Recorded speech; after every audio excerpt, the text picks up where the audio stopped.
J'ai fait une découverte choquante à propos du bonheur et ce qui est le plus dingue dans cette découverte, c'est que même après avoir lu 1000 livres de développement personnel, aucun de ces livres ne m'avait parlé de cette vérité. Maintenant qu'on a mis un peu de suspense, le pire qu'il faut que je précise, c'est que cette vérité, elle m'a été délivrée par une application sur mon téléphone. Laisse-moi te raconter ça. Tous les soirs, j'ai une routine qui consiste à évaluer ma journée. Et pour évaluer ma journée, j'évalue sur différents critères. Donc la première chose, c'est que je vais noter mon niveau d'épanouissement sur une échelle de 1 à 10 dans cette journée. La deuxième, c'est sur une échelle de 1 à 10, comment est-ce que j'évalue la qualité de ma nutrition. La troisième, c'est comment est-ce que j'évalue la qualité de mon sommeil de la veille. La quatrième, c'est quels sont les moments de gratitude que j'ai eu aujourd'hui. La cinquième, c'est combien de temps j'ai médité aujourd'hui. Et j'ai différentes métriques comme ça, et le but d'évaluer ces différentes métriques tous les soirs, c'est juste de mettre de plus en plus de conscience sur qu'est-ce qui améliore ma vie et qu'est-ce qui diminue la qualité de ma vie. Qu'est-ce que j'aimerais changer dans la manière dont je vis mes journées à partir de demain. Et cette semaine, je regarde un peu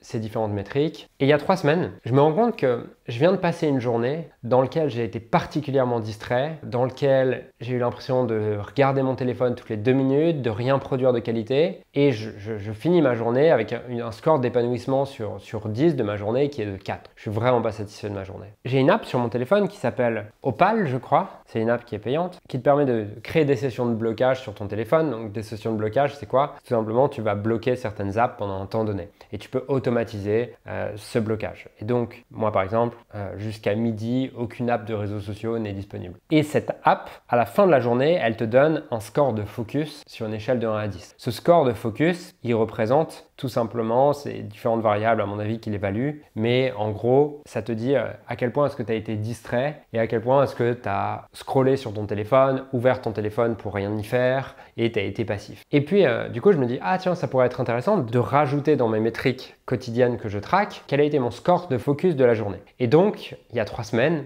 je décide de rajouter ce score de focus tous les jours et de le traquer avec mes autres métriques que je traque. Et j'arrive il y a 2 jours et là, je regarde un peu mon tableau de ces derniers jours et de ces dernières semaines et je remarque une chose, c'est que la variable qui est la plus corrélée à mon niveau d'épanouissement, c'est tout simplement mon niveau de focus dans la journée. C'est pas la nutrition, c'est pas est-ce que j'ai fait du sport ou non, c'est pas est-ce que j'ai médité ou non, c'est pas est-ce que j'ai eu des moments de gratitude ou pas, c'est en fait à quel point est-ce que j'ai été focus. Et en découvrant ça, je me suis dit, waouh, c'est fascinant. Ce qui veut dire que si je tire une conclusion de ça, ça veut dire que à quel point je suis concentré sur ma journée et à quel point je sais ce que je veux créer de ma journée plutôt que de me laisser distraire et de répondre aux attentes des autres toute la journée. Ça veut dire que ce truc-là est le plus haut prédicteur de mon niveau d'épanouissement à la fin de la journée. Et forcément, quand tu découvres ça, bah, tu te dis, ok, je vais mettre encore plus de valeur là-dessus. Et au moment où tu es prêt à prendre ton téléphone pour t'échapper de ce que tu avais décidé que tu allais créer dans ta journée, bah, tu y réfléchis à 2 fois parce que tu sais que c'est ça qui va déterminer le soir si oui ou non tu te sens fier de toi, épanoui et rempli de cette journée. Cette variable, elle est probablement différente pour tout le monde.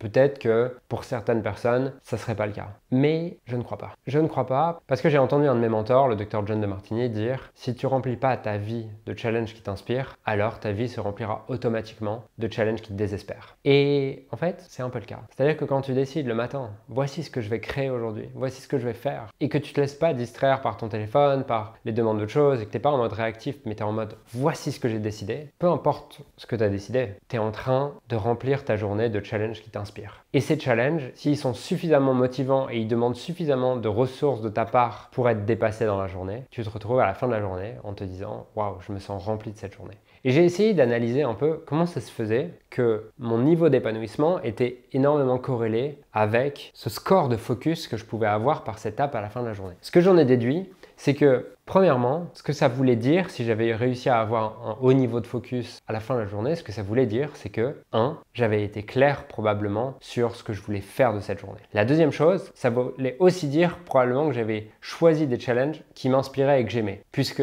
dès lors que je remplis ma vie de challenges qui ne m'inspirent pas, je vais être distrait, je vais aller chercher de la dopamine, du plaisir à court terme, puisque je ne trouve pas de plaisir dans l'activité que je suis en train de faire en elle-même. La troisième chose, c'est que cette variable, elle récapitule sûrement aussi les ressources physiques internes que j'ai. Puisque je sais que si j'ai mal dormi, si j'ai mal mangé, probablement que je vais avoir du mal à rester focus dans la journée et je vais du coup être distrait puisque, si tu l'as déjà remarqué, au moins tu dors bien, au plus tu manges mal, au plus tu as tendance à aller chercher encore plus de plaisir immédiat puisque tu es incapable de focaliser ton esprit. Et donc cette vidéo, je la fais pour deux raisons. Je la fais la première parce que, je pense que ça peut te permettre de te rendre compte que pour toi aussi, il y a quelque chose que tu peux prendre de ce que j'ai découvert pour moi. Puisque je pense fondamentalement que pour beaucoup de personnes, c'est le cas. Si elles ont été focus dans la journée, qu'elles ont enchaîné les choses, elles ont réalisé plein de choses, fait avancer plein de projets, probablement qu'à la fin de la journée, elles se sentent remplies. Donc ça, c'est probablement la chose sur laquelle tu peux mettre de la conscience. La deuxième chose, c'est t'encourager, si tu en as envie, si ça t'inspire, si tu le souhaites, t'encourager à devenir un maître de la curiosité